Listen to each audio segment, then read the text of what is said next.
પણ સાચો મારો ભક્ત કોણ કહેવાય? બધા કહે છે ને કે માતાજીની ભક્તિ કરીએ, માતાજીની ભક્તિ કરીએ. શું ભક્તિ કરીએ?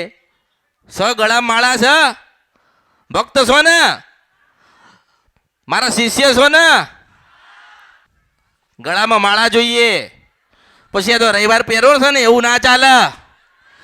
ઘરે જઈને કાઢીને મૂકી દેવું મેરડી છું, રવિવારે ખાલી પહેરીને મને બતાવવા આવે છે. મને દેખાવા પૂરતી બતાવે માણસ. હા અમે પહેર્યા છીએ. હા ભાઈ તું રૂપાળો લાગસ, આમ બતાવવા. માતાજી હા ભાઈ દેખાય છે કે તે માળા પહેરી છે. કેટલા કલાક માટે? 10 કલાક માટે.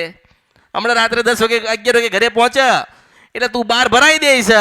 પછી તને રવિવારે યાદ આવે છે ના હમણાં કોઈક પૂછશે કે માળા ક્યાં ગઈ, એટલે કે પહેરીને જવી પડે. એલા શું કહેવાય? લોભ, લાલચ, સ્વાર્થ કહેવાય. સ્વાર્થ કહેવાય ને. હવે માણસ આવ્યો, પટેલ મારી પાસે માણસ આવીને મને એમ કે માતાજી મને દીકરો દેજો. મેં કીધું સારું જા, તારી માન કહું છું, તારી મા તને દીકરો દેશે. તારી માન ભલામણ કરવા આવીશ અને તારી માન કંઈક જોઈતું હશે તારી એની વસ્તી પાયા લાવીશ. મારું તો કામ આ હોય ને.